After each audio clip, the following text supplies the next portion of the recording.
저는 지금 함께하고 계신 시각 5시 44분 지나고 있습니다. 오늘 이 시간 일주일에 한 번 우리 사회를 변화시키는 화제의 판결에 대해서 알아보는 시간인데요. 오늘 생생법률 준비되어 있습니다. 자, 오늘도 법률사무소 대한의 한병철 변호사 전화 연결되어 있습니다. 변호사님 안녕하십니까? 네, 안녕하세요. 한병철 변호사입니다. 네, 변호사님 오늘은 또 어떤 판결들을 준비하셨나요? 네, 태풍에 아파트 창문이 떨어져서 아래에 주차되어 있던 차량이 파손되었다면 누가 책임을 져야 할까요? 네. 이에 관한 판결을 하나 소개해드리겠습니다. 네, 아파트에 창문이 떨어져서 차량이 파손됐다. 참 차량 주인으로서는 참 화가 날 것 같은데 정말 판결이 궁금합니다. 자세하게 좀 소개를 해주시죠. 네, 2016년 10월에 태풍 차바가 국내에 상륙하면서 부산 사하구에 있는 모 아파트의 복도 창문이 강풍에 휩쓸려 떨어져 나갔습니다. 네. 이때 지상 1층에 주차되어 있던 A씨의 자동차가 그 창문에 맞아서 크게 파손되었습니다. 네. 이를 둘러싸고 법정 공방이 벌어진 겁니다. 네. 그럼 A씨가 아파트 측을 상대로 이 수리비를 청구한 건가요? 네, 그건 아니고요. A씨 차량의 보험사였던 동부화재는 수리비로 1,700만 원을 A씨에게 먼저 지급을 하였고요.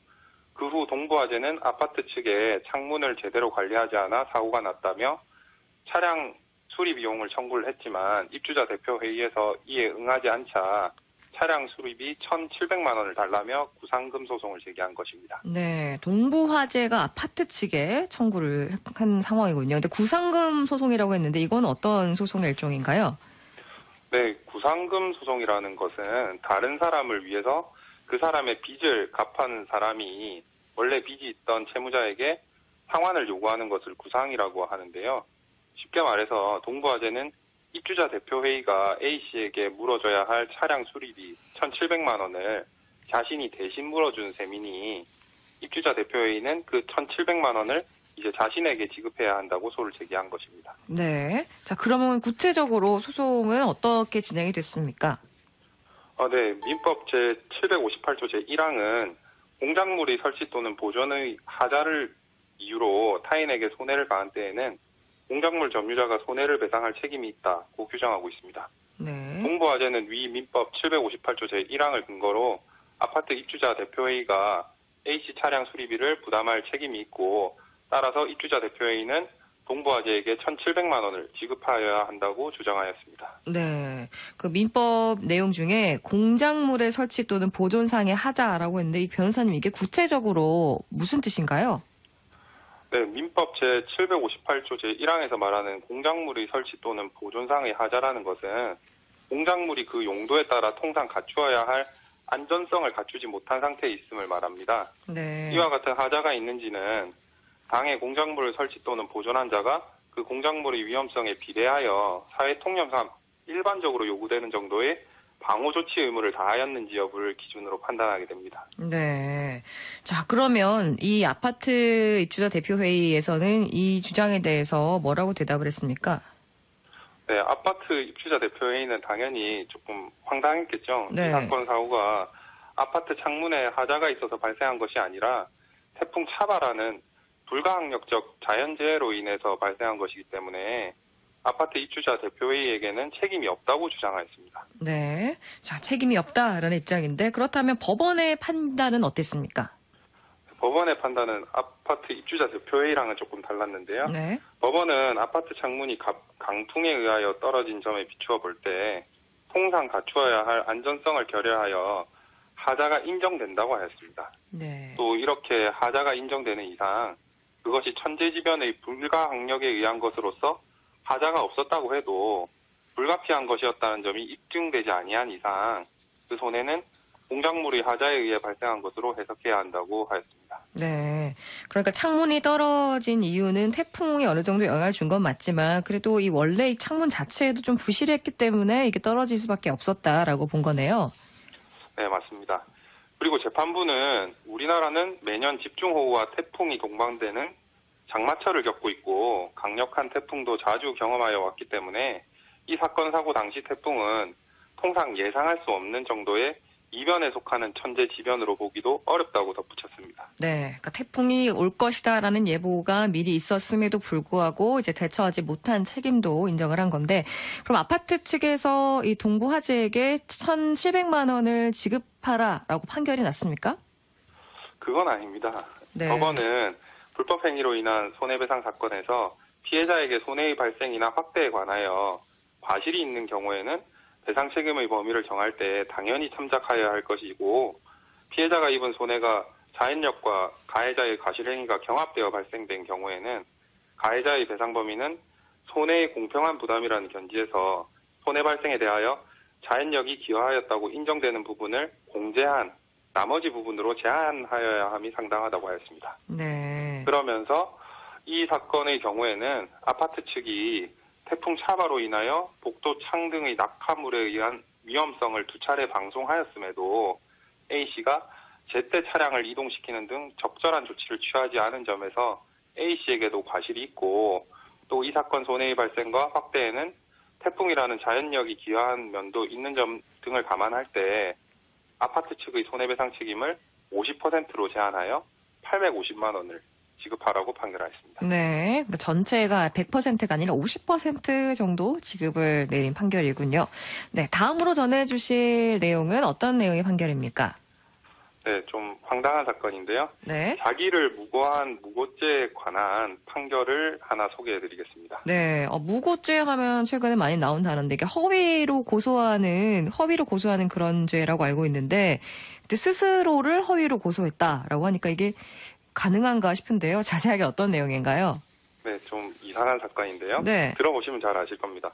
B씨는 인천구치소에 수감 중이던 사람이었습니다. 네. 그런데 B씨는 서울에 있는 자신의 주거지와 가까운 다른 구치소로 이감이 되고 싶었습니다. 네. B씨는 인천구치소 접견실에서 예전에 구치소 같은 방에서 수용 생활을 하며 알게 된 C씨를 만나 C씨에게 형님, 사건을 만들어서 서울 북부지방검찰청에 나에 대해서 고소를 해주세요. 이감을 가야 해요. 라고 부탁을 하였습니다. 네. 그러니까 구치소를 인천에서 좀 서울에 있는 곳으로 옮기고 싶어서 자신에 대해 허위 고소를 부탁한 상황이네요.